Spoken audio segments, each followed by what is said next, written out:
Throughout human history, tattoos have been used to express identity, mark important life events, and showcase artistry on the human canvas. But in certain corners of the world, what you choose to ink onto your skin can be more than just a fashion statement. It can become a literal death sentence.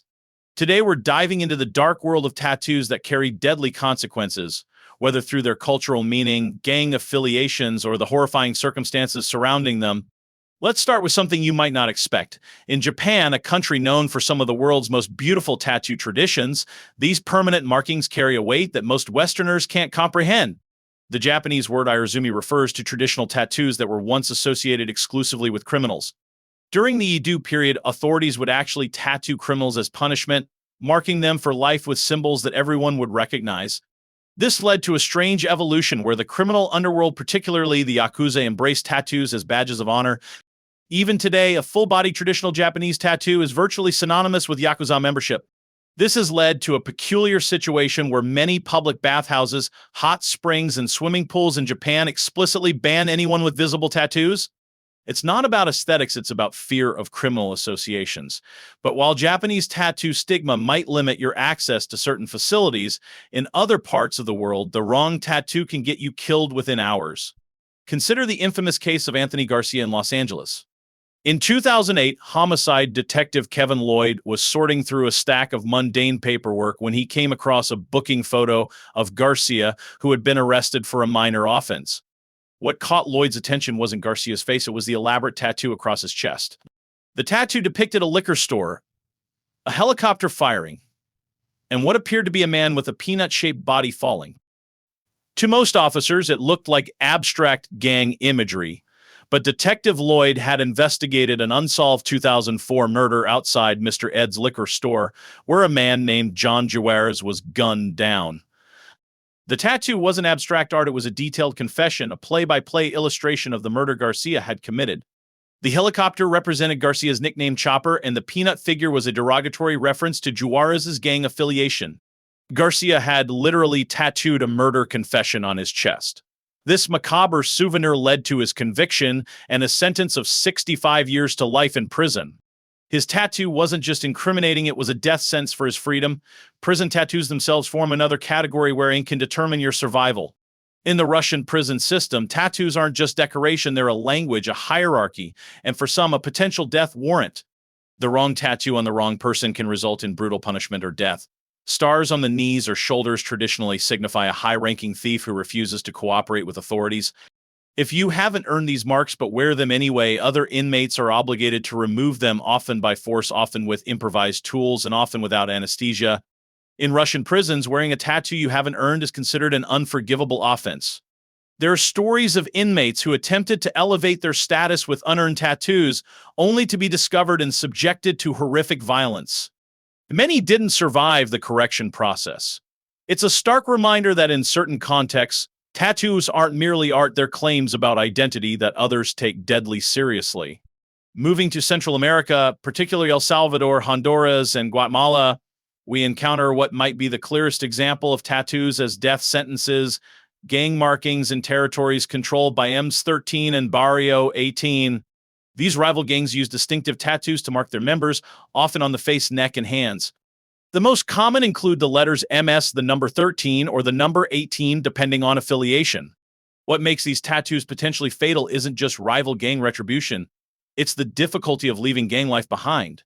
Former gang members who try to escape often seek tattoo removal, knowing that their markings make them targets not only for rival gangs but also for their former associates who view departure as betrayal. In the most controlled territories, even police and military conduct clean skin checks, where anyone with gang tattoos might be subject to extrajudicial violence. I spoke with Dr. Maria Gonzalez, who runs a tattoo removal program in San Salvador focused on helping former gang members reintegrate into society. These young men and women come to us desperate, she told me. They know as long as they wear these marks, they can't get jobs, can't live in certain neighborhoods, can't even walk down the street without risking their lives. The tattoo removal process is painful and takes months, but it's less painful than living with a target on your skin. One of her patients, whom we'll call Carlos, received his first MS-13 tattoo at age 14. By 19, he wanted out of the gang life but found himself trapped by the very markings that once gave him protection. I couldn't go anywhere, he explained. Not to work, not to visit family in other neighborhoods. The tattoos that once kept me safe were now the thing most likely to get me killed. Carlos underwent 2 years of painful laser treatments before his most visible tattoos faded enough for him to move around more safely. But gang tattoos aren't the only markings that can sign a death warrant. In certain parts of Thailand and Myanmar, sacred Sakyan tattoos, typically applied by Buddhist monks, are believed to offer magical protection. These geometric designs with ancient Pali texts are meant to ward off evil and bring good fortune. However, they come with strict rules. Recipients must follow certain moral codes and behavioral restrictions. According to local beliefs, breaking these codes doesn't just negate the tattoo's protection, it can invite deadly misfortune. While this might sound superstitious, the social consequences can be very real. Communities that believe strongly in these traditions may ostracize or even harm those who disrespect sacred tattoos.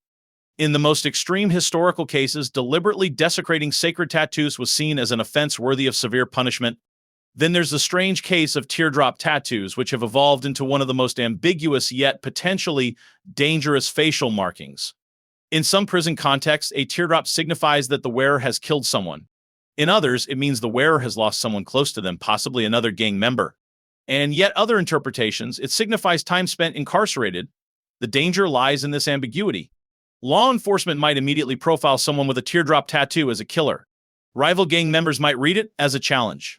And in some communities, it creates immediate suspicion that can lead to discrimination or worse.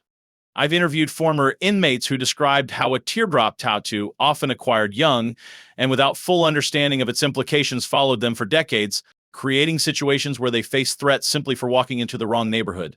Moving from the criminal world to the political, there's perhaps no clearer example of tattoos as death sentences than the numbered tattoos forcibly applied to concentration camp prisoners during the Holocaust. These weren't voluntary markings, but brutal impositions of identity reduction, human beings transformed into numbers. During this dark period, simply having such a tattoo meant you were marked for extermination, your humanity erased and replaced with an inventory designation. Many survivors kept these tattoos after liberation, not as proud markers, but as permanent reminders of humanity's capacity for evil.